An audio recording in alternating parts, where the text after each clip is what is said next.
Hi, everyone, and welcome to another of Rootstock Collective's Builder Spotlight. Today, we have got Kilian, the CEO and co-founder of Boltz. Thank you for joining us. Thank you for having me. It's a pleasure to be here. Awesome. So to start with, we'd like to hear a bit about your journey. So just tell us a bit about yourself, your background, and what first drew you into working in Bitcoin infrastructure. So my journey is probably a little bit unusual. So I discovered Bitcoin by stumbling into a Bitcoin company and actually working for Bitcoin. So it was a pretty steep learning curve, to say the least. Yes. It all starts in end of 2015 or early 2016 back in China, where I lost my traditional fiat job at a big corporation and accidentally stumbled into a Bitcoin founder at a Bitcoin meetup in Shanghai in China. And long story short, a week later, I started working for them because he convinced me somehow it's a good idea and Bitcoin is the future of money. And I was trying to figure out how basic things work, right? So I was leading the mining pool from a product side, one of the most, technical and most very peculiar things and aspects of Bitcoin. And then pretty quickly, after a couple of months, I think it clicked on me. I understood the value proposition of Bitcoin and why the fiat system is basically doomed. And since then, I'm working in Bitcoin. In 2017, early 2018, I switched to the technical side of Bitcoin a little bit. Yeah. And since 2018, I'm working on technologies related to atomic swaps, basically exchanging one type of Bitcoin for another already back then. First with a different project, and Boltz was already born back then as a little hobby first in 2019, but since 2023, it's a full-on company and a professional venture, so to speak. Yeah, I mean, Bolt's quite an impressive hobby to have. So for I'm sure that most of our listeners will have heard of Boltz, but for anyone that is unfamiliar, can you tell us a bit about what Boltz is and what you've been building? Sure. It started out in 2019 pretty simple as a way to rebalance Lightning nodes. So Lightning was the second layer network of Bitcoin, was pretty new back then. And we pretty quickly figured out that one of the main issues for UX issues it has was to maintain balances, to keep nodes balanced so that one could reliably send and receive money. So Boltz was really born as a service, as a band-aid, an add-on to these Lightning nodes to keep balances in check. So that automatically put us in a position where we were exchanging Lightning Bitcoin for regular on-chain Bitcoin. And we fleshed that then out over the years, realizing, okay, Boltz it's doing a valuable service for that. And we actually see users also wanting to go to other ecosystems of Bitcoin.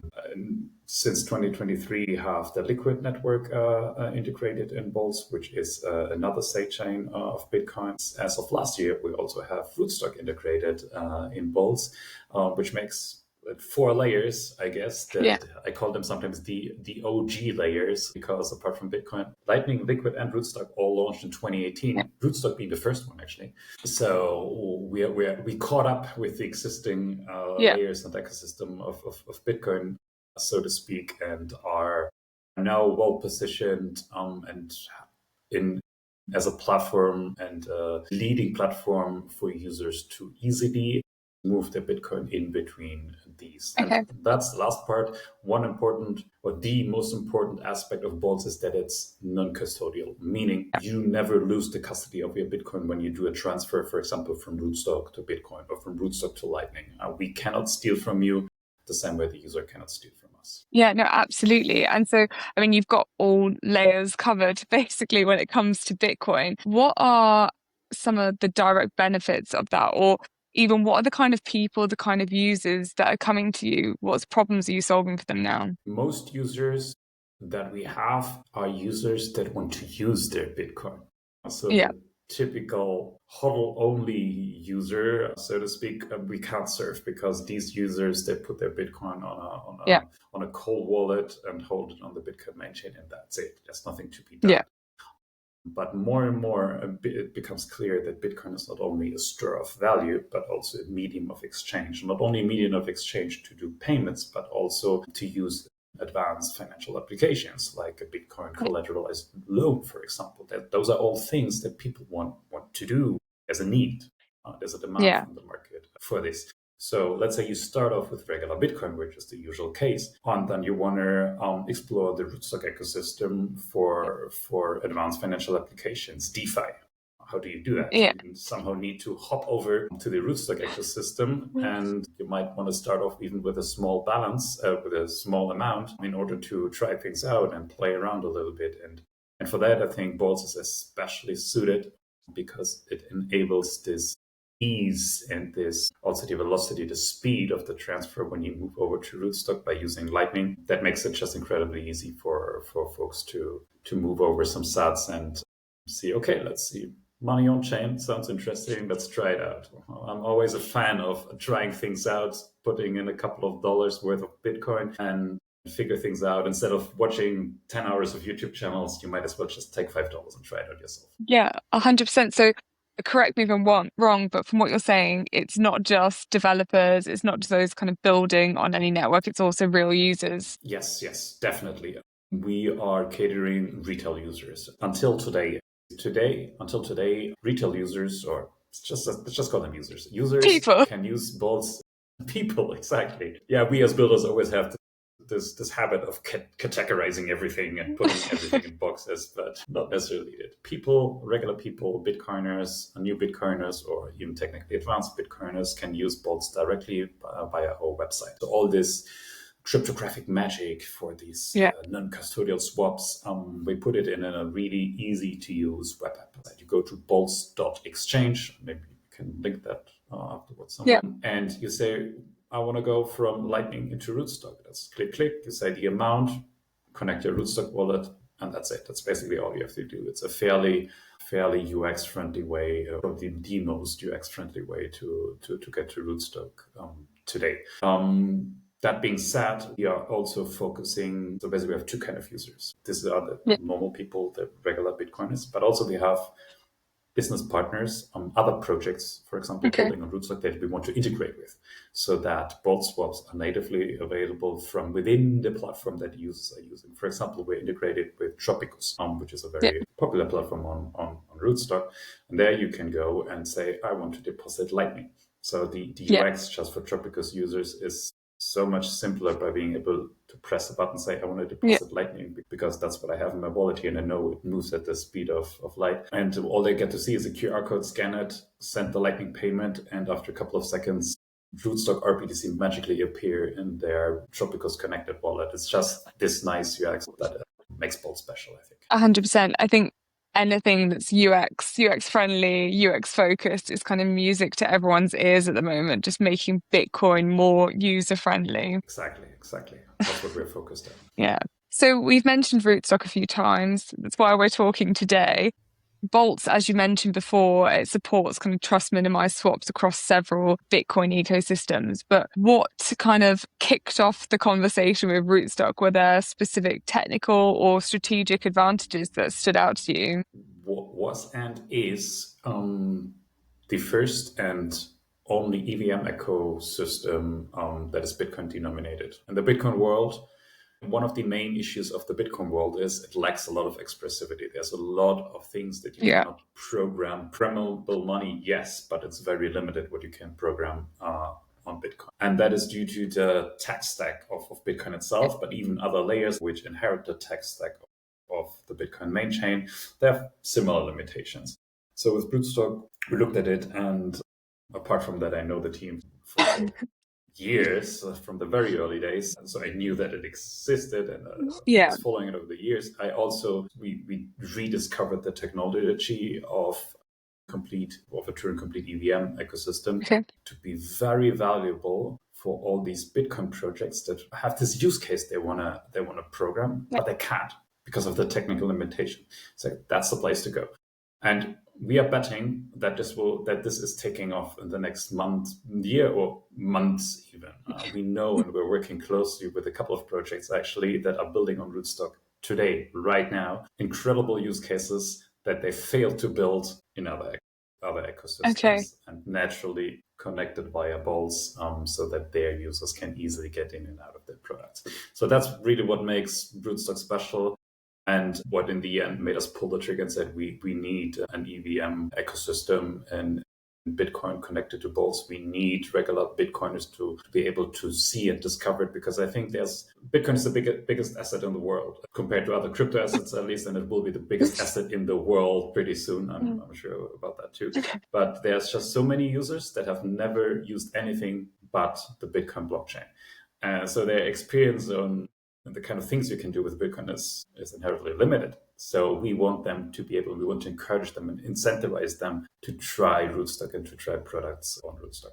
And I mean, platforms like Boltz are really debunking that myth of Bitcoin is slow, you can't use it, it takes too long, etc. It's just speeding up the whole process and really bringing it forward to where the tech's at today. Yes, I truly believe so. And that's also part of our mission, is to educate users that there is more to Bitcoin. It's literally what we built the company around, right? So to be a connecting bridge, a non-custodial bridge to other Bitcoin layers, to other Bitcoin ecosystems where you don't have these restrictions. Let it be the speed, as you mentioned, or let it be the programming language, the tech stack in general that is hindering you to implement a certain thing that you want to do as a builder. And I believe we were quite successful in convincing several builders to actually do that. Yeah, absolutely. And, talking about builders, from what you're saying, it's a builder's market. There's a lot going on. What's your advice to anyone that's considering launching their Bitcoin protocol? What's your advice to anyone that's considering building at the moment? Do not let technical restrictions put you off. Really, I like that. check what's out there, because I'm very certain that anything can be built nowadays. Do not let current, let's say, trade-offs, because we have to be transparent. Bitcoin side systems, sidechains come with either a decentralization or a trust trade-off. So there's certain trade-offs to make if you want to move into side system. Nothing is as rock solid and as secure and as decentralized as the Bitcoin main chain. It's just a fact. Yeah. So consider the trade-offs, and I bet they are worth it to take them into account and actually look closely at what EVM and Solidity is capable of and what's already been built in other ecosystems, just as a showcase what's possible. And this is actually what happened. I have one concrete project that we're working with in mind right now. They were basically faces, right? So it's like, actually you can do it. It's like, yeah, you can do anything. What do you mean by anything? It's like, it's Turing complete. It's like, look at the language. And it was a learning curve to get there, but there's just a huge ecosystem of builders and developers that have never touched Solidity before. It's just like that, right? So we're actually accompanying them, and we have a very strong in-house EVM skill set that our CTO is great smart contracts writer. So it's also fun. I have to say, it's fun to see how other Bitcoin developers are catching up and actually pull it off to build amazing things with Solidity. 100%. I love the passion. I think we're so lucky to work in Bitcoin, where co-founders like yourself, we've been building for a long time. You're still excited about what's coming and what's possible. Yes. But I have to say, the times are especially exciting. Boltz would not exist or as is, would make much sense 5 years ago, right? So 5 years ago, without basically just Lightning and no adoption, and or even longer ago, there was not even on the other Bitcoin layers were not even on the horizon. You would not know if they ever materialized. But now we're in a spot where Bitcoin layers are popping up left and right, and it looks like EVM is a very, very, very strong focus of many other Bitcoin layers, with Rootstock being the robust and, like I said, the OG one that's been around, that is proven. That is very exciting times to be in. That's why with high hopes and passionate, good vibes. Yes. Yeah, absolutely, 100%. So going back to UX, so cross-chain non-custodial swaps often face friction. So whether that's liquidity, routing complexity, or just the front end, how is Boltz kind of approaching these issues, particularly in the context of Rootstock and Lightning? So UX of Lightning itself suffers because of the liquidity and also some technical constraints because it has liveness requirements. You need to be online in order to send and even receive a Lightning payment. That's something that just blows the mind of the regular Bitcoiner that has never used Lightning before. That is an interesting use case, actually, if you combine it with another technology that does not have that requirement. So what am I talking about here? I'm talking about a concept that we heralded, actually, that is a Lightning-enabled wallet, but your Bitcoins actually do not reside on Lightning. They reside in most wallets deployed nowadays use the liquid sidechain, but also we have a couple of new ones that have it based in Rootstock. And then you hold your sats in RBTC instead. And then if you want to transact over the Lightning network, all you do is swap into it. Basically, you use it on a per need basis, and you do not bootstrap your own Lightning node and run all the complex infrastructure for it and maintain the liquidity and make sure enough inbound and so on. So you don't even think about that. You do a swap and we pay the Lightning invoice for you in an atomic, non-custodial way. That's it. Oh, wow. Seamless UX. Vice versa, the same. Our Lightning node receives the Lightning payment and is atomically swapped into Rootstock. And the thing that runs on your phone on the end user device is a very, very simple piece of software that is a Rootstock wallet, a very proven concept of an EVM wallet.